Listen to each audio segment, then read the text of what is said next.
ये जो La Liga की टाइटल रेस जिंदा रखने की ये जो नाकाम कोशिश हो रही है ना भाई, ये सब देख पा रहा हूँ मैं, ठीक है।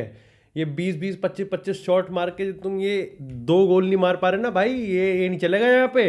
ये तुम लास्ट मोमेंट तक ये एल क्लासिको तो खींच रहे हो ना भाई, ना ना ना ना भाई, भगवान के अगर देर है अंधेर नहीं है, मैं पहले बता रहा हूँ। लेकिन भाई आज आज भाई पता है, रियल सोसिएडाड वर्सेस बार्सिलोना के गेम पे हम बहुत डीपली बात करने वाले हैं।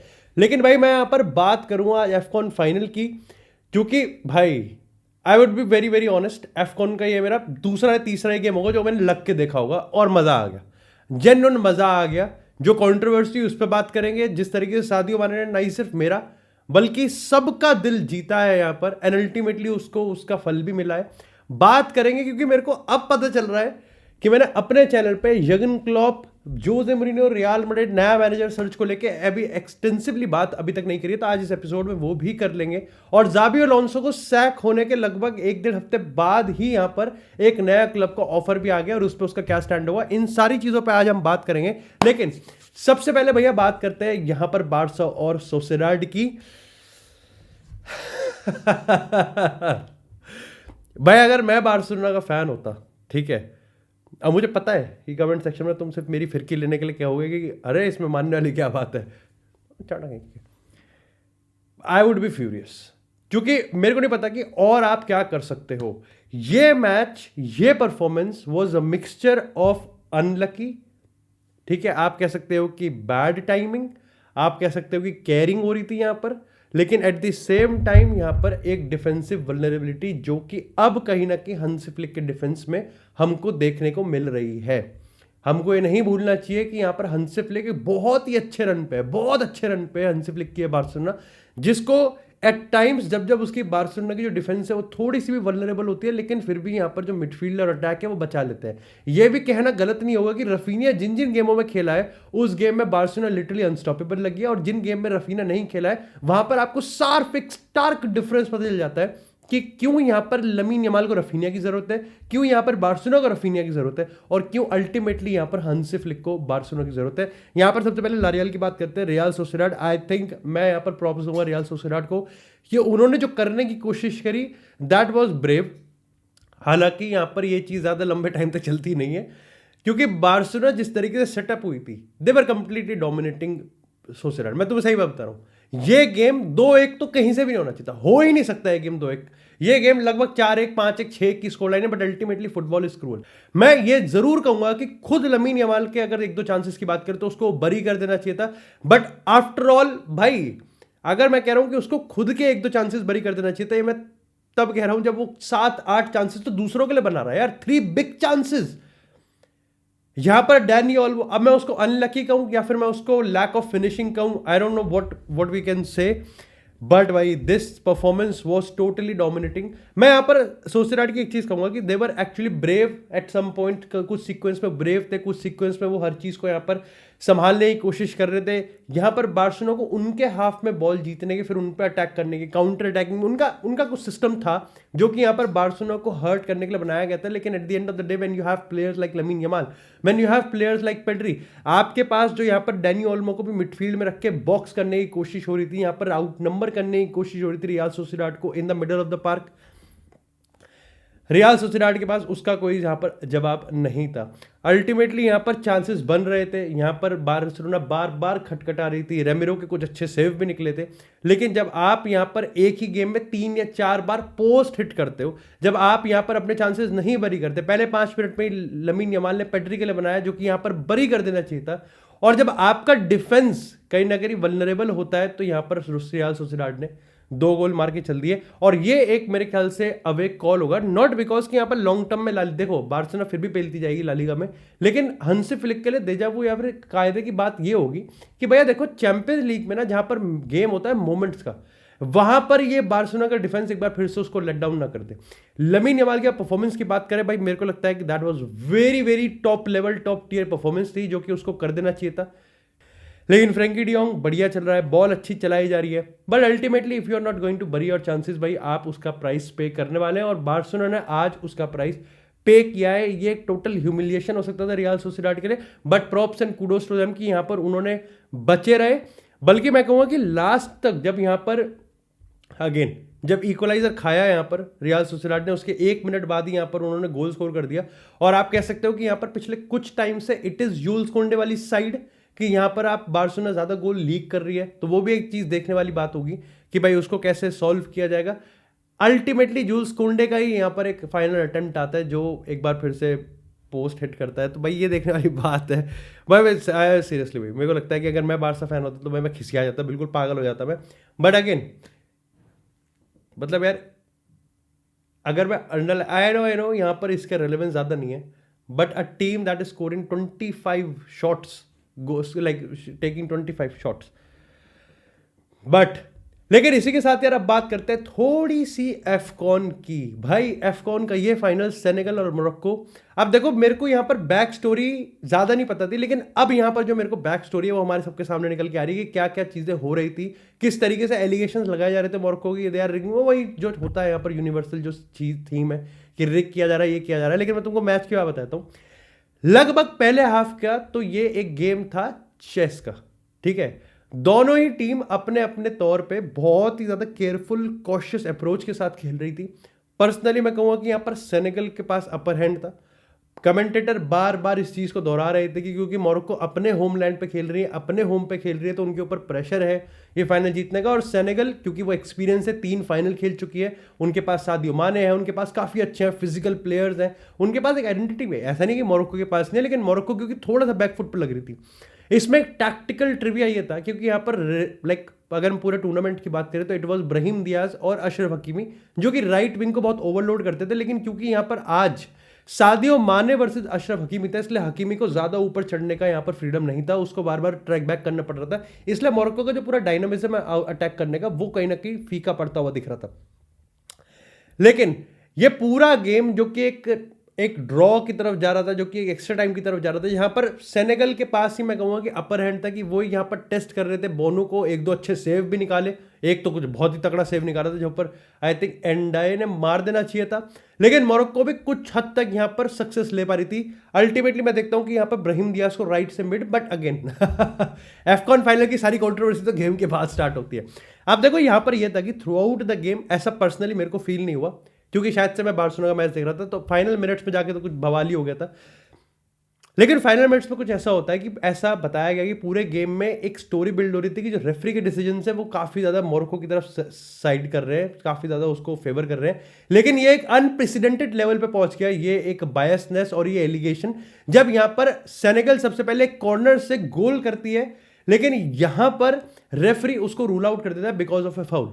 अब इसके रिगार्डिंग यहाँ पर ट्विटर पे, सोशल मीडिया पे काफी लोग ये कहते हैं कि भाई वीआर क्यों नहीं लिया गया, तो इसके रिगार्डिंग ये तर्क दिया गया क्योंकि गोल होने से पहले रेफरी ने सीटी बजा दी थी, इसलिए वीआर नहीं लिया जाएगा। यानी कि फॉर एग्जांपल अगर गोल हो जाता तो वीआर इंटरवीन करता कि क्या यहां पर there was some error, some foul leading to a goal, but क्योंकि यहां पर रेफरी ने गोल होने से पहले ही, मतलब बॉल अंदर भी नहीं गई थी, उसने पहले ही सीटी बजा दी कि भाई ये तो फाउल है। अब यहां पर बार बार रिप्ले में बताया गया है कि अगर वीआर होता तो वो इसको बिल्कुल क्लियर कर देता, क्योंकि दोनों ही प्लेयर एक दूसरे को रोक रहे थे, तो इसमें ज्यादा कोई फाउल की बात नहीं है। बट तुम सोच रहे हो, यहां पर मेरे को लगता है कि यस रेफरी का गलत कॉल था, बट मैं यहां पर यह भी मानता हूं कि रेफरी का गलत कॉल हो सकता है, रेफरी भी इंसान ही है। मैं कह रहा हूं वीआर का क्या, ये कोई बात होती है कि वीआर नहीं लिया जाए? भाई it's a final, it's a भाई कितना बड़ा टूर्नामेंट और उसका फाइनल है, और वीआर से पिछले क्योंकि उसने सीटी बजा दी और गोल नहीं हुआ।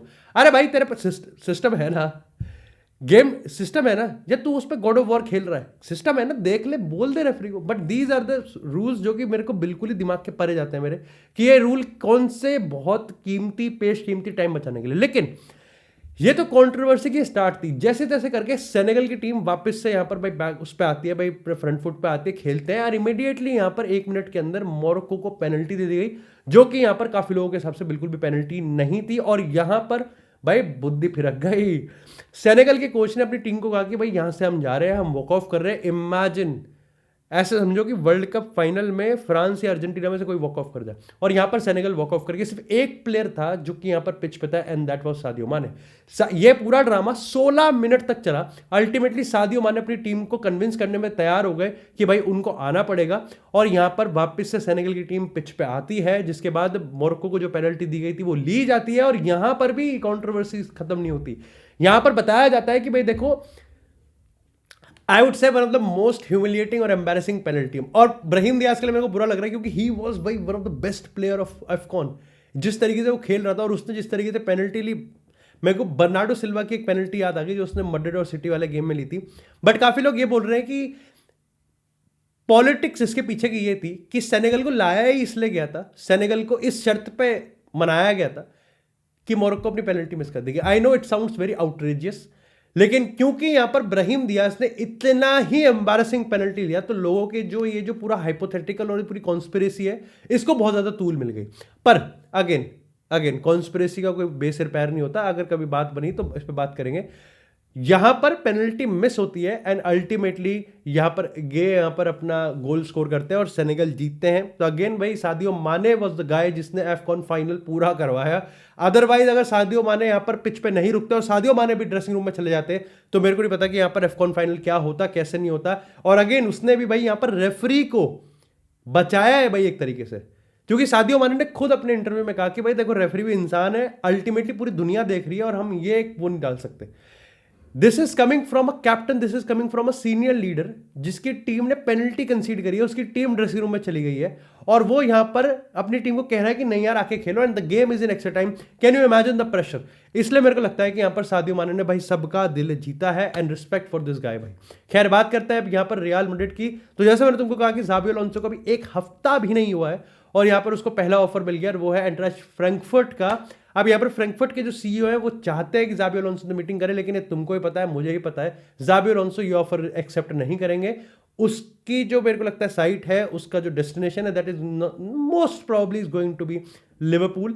यहां पर लिवरपूल पे चांसेस अब ज्यादा बढ़ते जा रहे हैं जिस तरीके से आर्ने स्लॉट की परफॉर्मेंस है। I think Xabi Alonso is going to Liverpool and that would be something crazy भाई, that would be something crazy. वो थोड़ा सा इंटरेस्टिंग हो जाएगा। खैर बात करें अपने गिरबान की, स्पेनिश अखबार एक बार फिर से पीछे नहीं हटा जब उसने विनीसियस, अब देखो there are two things, Vinicius अगर कुछ ग्राउंड पे करता है, जैसे विनीसियस की एक चीज जो मैं पूरी तरीके से क्रिटिसाइज करूंगा दैट वाज कि यहां पर विनीसियस एकदम सीधा टनल में चला गया था। अगर इसका मैं पूरा एक्सटेंडेड वर्जन बताता हूं, पहले मैं वो वर्जन बताता हूं जो कि बहुत ज्यादा वायरल गया था। वायरल ये गया था कि सारे उसमें जूड बेलिंगम सबसे ऊपर निकल के आया कि जूड बेलिंगम यहां पर फैंस को एड्रेस कर रहे थे, हाथ बात जेस्चर वगैरह कर रहा था और फैंस उसको गाली दे रहे थे। ठीक है, जूड बेलिंगम कह रहा था फैंस को कि मेरे से ज्यादा तुमको कोई प्यार नहीं करता, फैंस भी कह रहे थे कि हाँ हमारी तरफ से भी सेम है, हम भी तुझसे उतनी नफरत करते हैं। यहां पर विनीसियस जूनियर, वायरल ये गया कि विनीसियस जूनियर सीधा टनल में चले गए थे। एक्सटेंडेड वर्जन ये है कि विनीसियस जूनियर भी वहीं था, जो कि अगेन फैंस को यहां पर थोड़ा सा रिक्वेस्ट कर रहा था और फैंस को यहां पर एंकरेज कर रहा था कि वो भी प्लेयर को कंसोल करे क्योंकि अब उनकी टीम जीत गई है। लेकिन फैंस ने आउटराइट उसको रिजेक्ट करा। कुछ लोगों ने ताली बजाई लेकिन majority of the Santiago Bernabeu ने पूरी तरीके से रिजेक्ट करा, नेगेटिवली रिस्पॉन्स करा और विनीसियस की वहां पर किलस गई और विनीसियस चल दिए। इसके बाद यहां पर अखबार ने यह छाप दिया, स्पेनिश अखबारों ने, कि विनीसियस ने अपने एंटराज को कहा है कि भाई I do not want to play where I am not wanted, मैं वहां नहीं खेलूंगा जहां पर मेरी जरूरत नहीं है। अगेन एंटराज को कहा है, किसका एंटराज को कहा है? मैं भी कह दूं कि मैंने अपने ठेकेदार को कहा है, ये क्या मतलब हुआ? तो इस पर ज्यादा हम ध्यान नहीं देंगे। खैर बात करते हैं यहां पर सिंपल से जर्गन क्लॉप, जोसे मोरिन्यो और मैनेजरियल सिचुएशन की। देखो ये बात तय है कि यहां पर आर्बेलोआ जो कॉन्ट्रैक्ट है वो यहां पर समर के आगे तक भी है। यह बात भी तय है कि रियल मैड्रिड का माउथपीस इस समय आर्बेलोआ बना हुआ है। यह बात भी तय है कि आर्बेलोआ प्रेस कॉन्फ्रेंस में, अभी तो क्योंकि जीत गए, जिस टाइम ये हारते जाएंगे आर्बेलोआ से जब कड़क और कच्चे सवाल पूछे जाएंगे तो वो विनीसियस को ही बचाएगा, वो फ्लोरेंटिनो पेरेस को ही बचाएगा, वो अपने प्लेयर्स को ही बचाएगा और वो यहां पर अपने बोर्ड को ही बचाएगा। कुछ हद तक जस्टिफाइड भी है, कुछ हद तक बचाना भी चाहिए, लेकिन फिलहाल के तौर पर आर्बेलोआ की अगर आप प्रेस कॉन्फ्रेंस देखोगे तो पूरी तरीके से मेरे को पॉलिटिकल लगती है, पूरी तरीके से मेरे को यहां पर डैमेज लिमिटेशन वाली हरकतें लग रही है, जो कि काम नहीं करेगा भाई, फैंस के साथ तो बिल्कुल काम नहीं करेगा। बट अगर हम जोसे मोरिन्यो की बात करें तो रिसेंटली जब जोसे मोरिन्यो से रियल मैड्रिड के रिगार्डिंग थोड़ा सा फ्लर्टी करने की कोशिश हुई तो मोरिन्यो ने तो मना कर दिया और अपने ही अंदाज में मना करा। उसने कहा कि देखो मेरे को इस कहानी में जोड़ने की कोई जरूरत नहीं है और उसने यहाँ पर पूरी तरीके से इसको कूल डाउन कर दिया कि वो रियल मैड्रिड में वापसी नहीं करेंगे। लेकिन बात करते हैं जर्गन क्लॉप की। जर्गन क्लॉप लगातार इस चीज को ठंडा करते जा रहे हैं, लगातार इस चीज को दरकिनार करते जा रहे हैं कि रियल मैड्रिड और उनके बीच में कुछ लवी डबी हो रहा है। हाउएवर जर्मन न्यूज़पेपर की बात करें या फिर तमाम दुनिया के न्यूज़पेपर की बात करें, वो तब भी कंसिस्टेंटली बोल रहे हैं कि अगर जर्गन क्लॉप के लिए रियल मैड्रिड सीरियसली आती है तो जर्गन क्लॉप उसको कंसीडर करेंगे। इस पूरे सिचुएशन पे मेरा टेक ये है कि Real Madrid as of now Jurgen Klopp के पास नहीं गई है। अब क्योंकि रियल मैड्रिड जर्गन क्लॉप के पास नहीं गई है, कोई भी कॉन्टैक्ट वगैरह नहीं है, ठीक है। ऊपर से जर्गन क्लॉप ने अपने एक इंटरव्यू में यह भी कहा था कि ज़ाबी अलोंसो को सैक के पीछे की जो कहानी है that is more of inside thing than result thing. और ये सारे मैनेजर्स जो कि अगेन रियल मैड्रिड को वांटेड होंगे वो सब इस चीज को देखेंगे, सब इस चीज को कंसीडर करेंगे। और इसलिए रियल मैड्रिड के लिए मैनेजर सिचुएशन में बहुत ज्यादा दिक्कत होने वाली है कि यहां पर जर्गन क्लॉप, मेरे को पर्सनली ऐसा लगता है कि रियल मैड्रिड के पास अगर हम बात करें कैंडिडेट्स बहुत कम है। And that is not because कि मैनेजर आएंगे नहीं, रियल मैड्रिड आना नहीं चाहते, बल्कि इसके वजह रियल मैड्रिड मानती किसको है कि भाई ये सही में आ सकता है, he could be that guy. That is मेरे को लगता है लिस्ट में टॉप करता है जर्गन क्लॉप। अब जो बंदा आपके उस पर है उसने ये कह दिया कि अंदर की कुछ पॉलिटिक्स की सिचुएशन है, वो नहीं आएगा, वो बिल्कुल नहीं आएगा। और may be most probably real Madrid अभी आर्बेलोआ से चाहते हैं कि भाई तू कुछ कर दे यार, तू कुछ कर दे, हम तेरे को ही रख लेंगे क्योंकि तू बढ़िया है यार, तू हमको बचा भी लेता है, तू परफॉर्मेंस भी दे देगा, ठीक है, तू विनीसियस वगैरह की सबसे तू लप्पी झप्पी पप्पी वगैरह भी कर रहा है। या फिर अल्टीमेटली समर तक दे दे, क्या पता पोस्ट वर्ल्ड कप हमारा एक दो मैनेजर के कैंडिडेट्स और निकल के आ जाए, चाहे थॉमस टुकल हो जाए, चाहे यहाँ पर जूलियन नंगा सेल्समैन हो जाए, या फिर कोई और हो जाए, तो ये देखने वाली बात है। लेकिन अल्टीमेटली मेरे को लगता है कि टॉप टियर में कैंडिडेट तो जर्गन क्लॉप ही है। ये बात भी तय है कि जर्गन क्लॉप रियल मैड्रिड को कंसीडर जरूर करेगा, प्रॉपर तरीके से करेगा, देयर इज नो रीजन। लेकिन उसकी कुछ शर्तें होंगी और वो शर्तें यही होंगी कि ये पॉलिटिक्स हटनी पड़ेगी। वो मेरे को लगता है कि मेक और ब्रेक वाली डील हो जाएगी कि जर्गन क्लॉप वहां मना कर देगा, रियल मैड्रिड भी मना कर देगी, तो वहां पर मेरे को लगता है कि जहां ये डील टूटती हुई दिख जाएगी। As well a major revamp होगा यहां पर जर्गन क्लॉप के अंदर। ये मेरे को अभी सिचुएशन इस समय लग रही है। जर्गन क्लॉप से लगातार रियल मैड्रिड के बारे में पूछा जा रहा है, वो लगातार इस चीज को ठंडा कर रहा है कि नहीं भाई ऐसा कुछ नहीं है, कुछ नहीं है। उसके पीछे का रीजन सिंपल है, जर्गन क्लॉप के पास रियल मैड्रिड अभी तक नहीं आई है क्योंकि इमरजेंसी सिचुएशन अभी तक हुई भी नहीं है, ठीक है। मोस्ट प्रॉब्ली रियल मैड्रिड अपने एंड से देख रही है कि भाई देखो इस चीज को जब तक हम समर तक खींच सकते हैं तब तक खींच देंगे, क्योंकि अब तक आके कोई करेगा भी नहीं। सिंपल सी बात है, आके नया मैनेजर जर्गन क्लॉप आ जाए क्या हो जाए, कुछ भी नहीं हो जाएगा। सारे वो चले गए, वो नहीं आके चैंपियन लीग जितवा सकता है तो कुछ होगा नहीं यहाँ पर। तो सिंपल सी बात है, समर तक खींचते हैं और फिर देखते हैं क्या सिचुएशन हो सकती है और क्या नहीं। बट आई स्टिल बिलीव कि अगर रियल मैड्रिड के यहाँ पर कैंडिडेट लिस्ट में कोई एक नाम सबसे ऊपर होगा तो then it should be Jurgen Klopp, it will be Jurgen Klopp. बस ये देखने वाली बात है कि जर्गन क्लॉप की खुद की कंडीशंस क्या होंगी, जो कि मेरे को लगता है रियल मैड्रिड के प्रो तो नहीं होगी, आसान तो नहीं होगी, पक्की बात है।